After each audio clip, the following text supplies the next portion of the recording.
Good afternoon, Mets fans, and welcome to a Monday edition of Driving with Mr. Met. I am Mr. Met, and today is Monday, and the Mets are off today.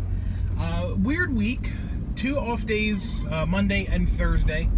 Home series coming up with the Blue Jays and the Diamondbacks. And with the off days, just kind of weird to have so little baseball this week. But the Mets finished up the road trip in Philadelphia over the weekend. I'm going to talk about that and whether or not the hitters' ballparks were a cure for the Mets' offensive woes.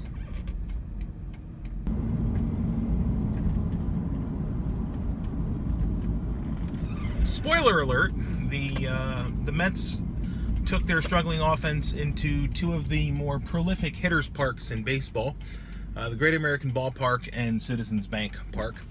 And neither stadium helped the Mets break out of their funk offensively. Not enough runs scored in either series. The Reds especially was the surprising one to me, mainly because the Reds pitching staff has just not been good. Phillies pitching staff has been surprisingly good this year, and the Mets did face Aaron Nola yesterday. But the Mets managed a total of, 5 runs in the 2 games they played in Philly. I think it was 3-1 or 3-2 or something. I don't know, 4-2. It doesn't matter. No, they scored 3 runs. It was 3-2 on Friday night. Conforto hit the 2-run homer, and then Mesoraco hit a solo shot right after that. Yesterday, Cespedes hit a home run and was the only run of the day for the Mets. So 4 runs total in Philadelphia. Not enough. Not enough runs scored there. Weird game. Yesterday I didn't get to watch because the blackout stuff. But I did listen, and the first inning was one of the weirdest things I've ever heard on the radio. Howie and Josh were perplexed themselves. They were exhausted from the first inning, and yet somehow Jacob deGrom managed to throw 45 pitches and not allow a run, which is weird. You got to kind of tip your cap to the Phillies. There are a lot of really good at-bats the Phillies put up there. But deGrom after the game sort of said he was surprised. He thought he could have gone back out for more. It ended up being a bullpen game, and the Mets bullpen was not up to the task. Although they weren't bad by any means. Just, it happens. You can't expect 8 scoreless innings out of your bullpen. And you also can't expect them to put up 4 scoreless every single day. That continues to be the biggest problem. Not the biggest, one of the problems facing this Mets team right now in 2018. The fact that they're relying so heavily on bullpen arms seemingly every day to get 3 to 4 innings worth of outs.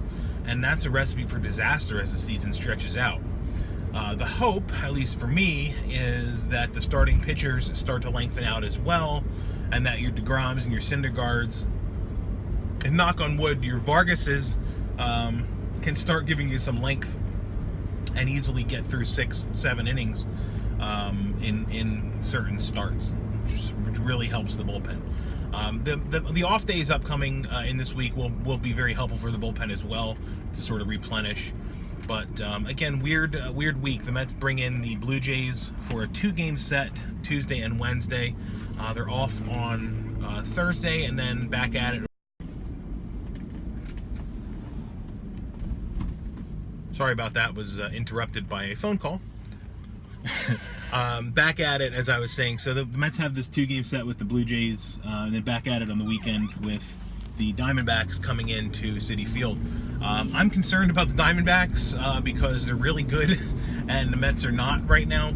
So the other concern that I have is the rotation and how it's going to shape up over the next 5 games. With the weird deGrom start yesterday, I don't know who's going to start when this week. Of course, they had skipped Vargas. We had the rainout on Saturday, which moved things around for Syndergaard, who was going to pitch tomorrow night. So it's a mess right now, and I don't know who's going to pitch where and when, but we'll find out. The only other thing I wanted to mention really quickly was the Mets offense, which I touched on a bit before, but I want to mention it again. And I want to specifically talk about Yoenis Cespedes. Cespedes has been playing through injury. He's got a quad injury that's not severe, but it's a quad injury. And with Cespedes's with his history of leg injuries, I've got to agree with what was written on Mets blog about being surprised that that he's being pushed. Or no, it wasn't Mets blog. Sorry, it was Metsmerized that I read that on. But regardless, it's surprising to me that he's being pushed the way he is. It's just sort of shocking to me. But he is continuing to contribute despite the fact that he is injured. So, I just hope that it's not one of those situations where, this turns into a balloons into a bigger issue, a bigger injury than it needs to be. And I don't know that that's going to be the case. I will find out. I was really nervous listening yesterday, knowing that the grass was slippery and the Cespedes had to run balls down in the outfield. Just thinking like this is a recipe for disaster for this guy's legs, but he was okay, and he made some nice plays in the field. So that's going to wrap it up today. I don't really have much else to talk about. Again, not a great weekend series. The Mets split with the Phillies. They are one game above 500, 19-18 on the season. A lot of season left to play, though, so let's not get completely panicked. And let's see if the Mets can do some damage at home to face the Blue Jays starting tomorrow. So I will be back probably on Wednesday. I don't know that I'm going to have anything much to talk about tomorrow since it's an off day today. So I'll probably be back on Wednesday to talk about the Tuesday game, and then again on Thursday to chat about the season finale, the series finale with the Blue Jays on Thursday. So until then, thanks for watching. I appreciate it. Follow me on Twitter at Mr_Met, and as always, let's go Mets.